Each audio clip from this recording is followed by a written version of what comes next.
El tratar de comprender cómo funcionan las computadoras es toda una aventura fascinante. Así que en breves palabras vamos a tratar de explicar cómo funcionan las computadoras.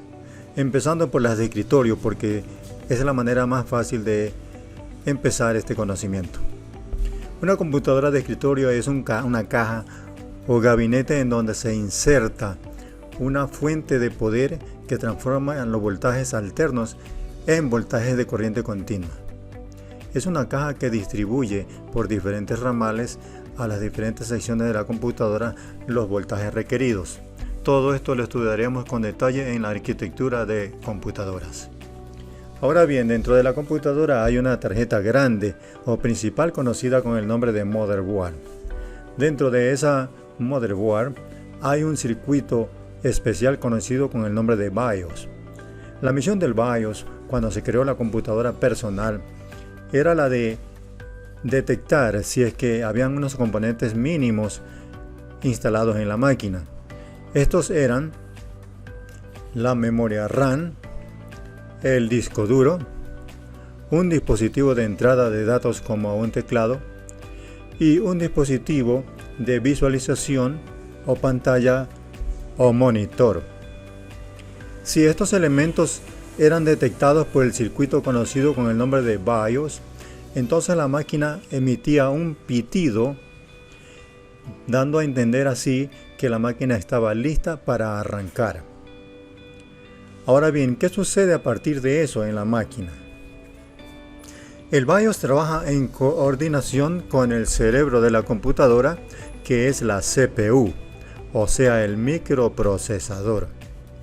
El microprocesador es quien representa a la potencia de la máquina. Porque cuando hablamos de un procesador Core 2 Duo o Intel Core i7 o 9 o de un procesador AMD Ryzen 7, tenemos inmediatamente idea de qué clase de máquina tenemos. Entonces el BIOS, junto con el microprocesador o CPU, reciben órdenes de los programas que se graban en el disco duro. Cuando el BIOS ha detectado que todo está en orden, pasa a leer el sistema operativo, que en nuestro caso es Windows, para leer una porción de él y llevarlo a la memoria RAM. ¿Y qué es la memoria RAM? La memoria RAM podríamos decir que es el área de trabajo de la computadora. Es allí donde se combinan los diferentes cálculos que debe hacer la máquina para mostrarnos en la pantalla o monitor el resultado. La memoria RAM de la computadora es una memoria volátil porque necesita electricidad constante para mantener la información y trabaja tal como funciona una hoja electrónica Excel. En Excel, las direcciones se crean cuando se cruza una fila con una columna, por ejemplo la C5. Pero en la memoria RAM, esa nomenclatura se conoce como lenguaje hexadecimal.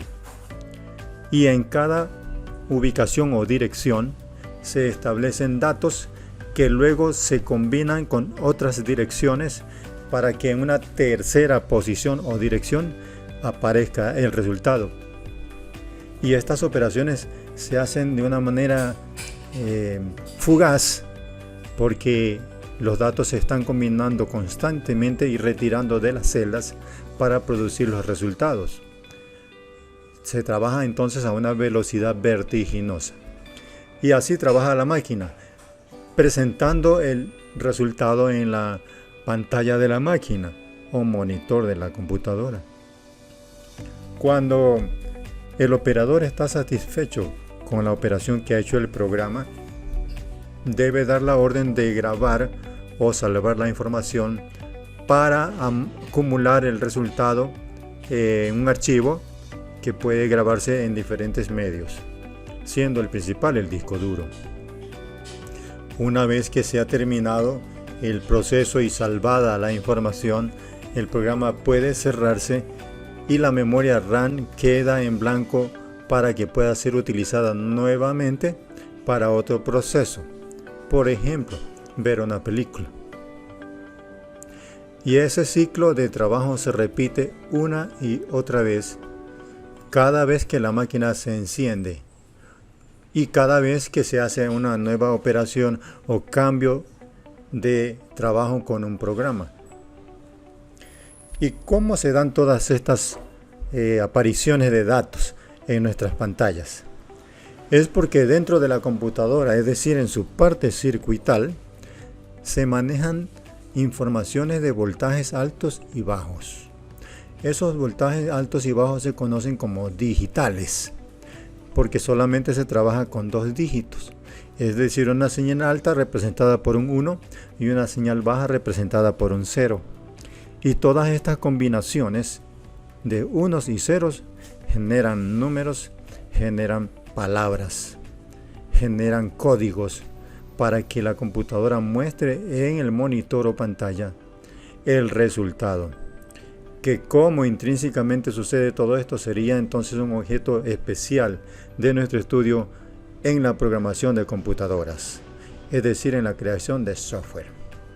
Y así, en términos generales, es como podemos entender que funcionan las computadoras. Nos veremos en el próximo capítulo que sigue, que es el de la arquitectura o análisis de cada uno de los componentes internos de la computadora. Nos veremos en el estudio del próximo capítulo, que trata sobre la arquitectura de las computadoras, en donde analizaremos sus principales componentes.